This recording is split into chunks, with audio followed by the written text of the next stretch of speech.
Hola, ¿cómo están? Mi nombre es Luis de Freitas y hoy, en un capítulo más acerca de la sociología de la comunicación, vengo a hablarles y darles un ejemplo acerca de cada uno de los siguientes temas: el construccionismo, el interaccionismo simbólico, la etnometodología, el Internet y las redes sociales. Así que, sin mucho más que agregar, pasen y disfruten de esta presentación. Bien, comencemos con el primero de estos temas, el interaccionismo simbólico. Pero antes de pasar con el ejemplo, vamos a entender un poco primero qué significa el interaccionismo simbólico. Y la verdad es que el interaccionismo simbólico no es más que la comprensión de la sociedad a través de la comunicación que puede ser aplicada de diferentes formas y maneras y en diferentes lenguajes, y esta que ha influido enormemente en los estudios sobre los medios. O, dicho en palabras más simples, el interaccionismo simbólico no es más que el resultado de la interacción social, bien sea entre dos, tres o varias personas, y del intercambio de significados de un lenguaje en lo cotidiano. Ahora sí, pasemos con el ejemplo. Bien, el interaccionismo simbólico a su vez está directamente relacionado con lo cultural. ¿Qué quiero decir con esto? Que a pesar de que haya muchos lugares en el mundo en los que se hable el mismo idioma y la misma lengua, cada país tiene sus propias simbologías, su propia forma de expresarse, e incluso hay lugares en el mundo y sociedades que manejan palabras que son únicas del lugar donde habitan. Por ejemplo, en muchos países, a la hora de llegar a un lugar a saludar a una persona, la tradición, digámoslo así, es el interaccionismo simbólico de ese lugar, es saludar con un beso en el cachete, un beso. Pero en otros lugares del mundo, por ejemplo en Europa, existe la tradición, la simbología de saludar de igual manera, pero con dos besos, no solo con uno en cada cachete. Entonces, claro, hay que adaptarse a cada sociedad y saber que en cada lugar el interaccionismo simbólico puede ser diferente. Al igual que, por ejemplo, en las fiestas navideñas, en muchos lugares se tiene la tradición de cumplir con las campanadas, las 12 campanadas de fin de año, comiendo una uva cuando faltan 12 segundos para acabar el año y dar paso al año nuevo, celebrando comiendo 12 uvas. Pero en muchos otros lugares existen otras tradiciones y no se cumple con la misma. Por otro lado, tenemos la etnometodología, quien tuvo como padre a Harold Garfield por los años 60. Y la etnometodología se basa en el supuesto de que todos los seres humanos tienen un sentido práctico con el cual adecúan las normas de acuerdo con una racionalidad práctica que utilizan en la vida cotidiana.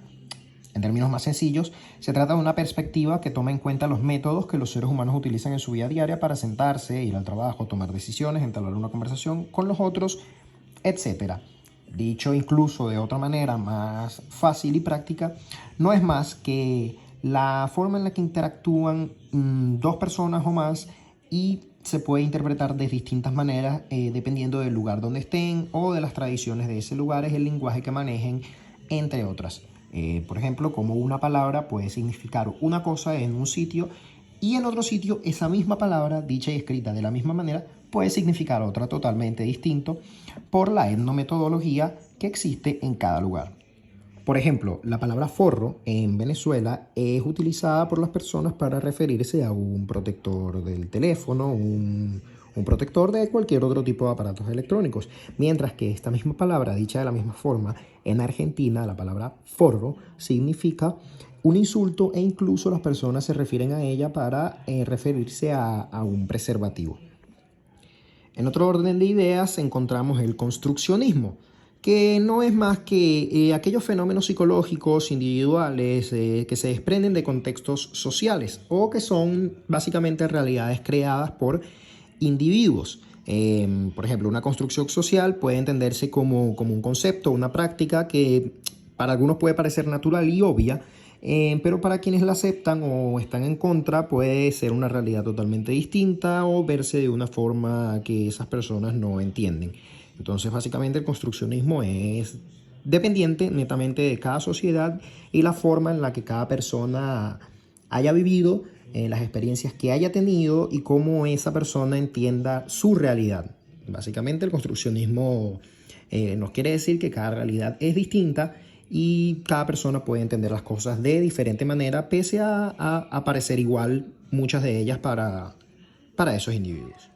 Uno de los casos donde mejor se puede ver reflejado el construccionismo social, en este caso, es cuando dos parejas toman la decisión de comenzar a vivir juntos.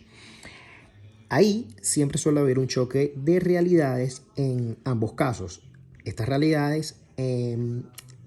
manifestadas por las experiencias previas y los aprendizajes de cada uno, el construccionismo, cómo desarrollaron sus propias realidades, y a eso va directamente relacionado las costumbres que cada uno pueda tener, la forma de hacer las cosas, para poner un ejemplo más explícito, la forma de ordenar las cosas, la forma de limpiar las cosas, los productos que utilizan, las comidas que consumen, entre otros tipos de cosas del hogar y del día a día, que la de cada persona puede ser claramente muy distinta porque se ve directamente influenciado por el entorno familiar en el que crecieron, cómo fueron educados, cómo fueron acostumbrados a hacer las cosas, y ahí puede haber un choque de realidades y en el que puede, claro, debe haber alcanzarse un mutuo acuerdo y entender la realidad tanto del uno como del otro, y ahí cada persona puede darse cuenta de que esa construcción es diferente y que no todas las realidades son iguales, que no es la forma de hacer de uno, no va a ser necesariamente la del otro, y así pasa en muchos otros casos. Por último, tenemos el Internet y las redes sociales. Ninguna sociedad, ni la sociología en general y el mundo a nivel universal, se puede entender sin el uso de estas dos. Tanto el Internet como las redes sociales han crecido a un nivel inimaginable y a un paso aceleradísimo,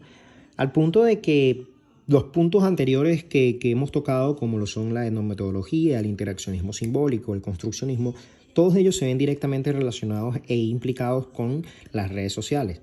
¿De qué manera? Bueno, pues que una persona que está en un país puede interactuar fácil y directamente con una persona que está en otro, e incluso aprender sus lenguajes, su forma de expresarse, las tradiciones que tienen, incluso las realidades con las que fueron criados, y así entenderlos y ampliar su mente y hacer que las sociedades se unan a través de algo tan simple como lo puede ser un teléfono celular. Hay muchísimos ejemplos que se pueden dar con respecto al Internet y a las redes sociales, pero por ejemplo en Twitter vemos cómo estas mismas personas de distintos lugares del mundo interactúan, incluso se hacen hasta amigos, incluso al nivel de hacerse algunas parejas siendo de distintos lugares y conociéndose a través de las redes sociales, cómo las personas se apropian incluso de términos que no son propios del lugar donde viven, gracias a esta misma globalización y lo que permite el avance inconmensurable del Internet.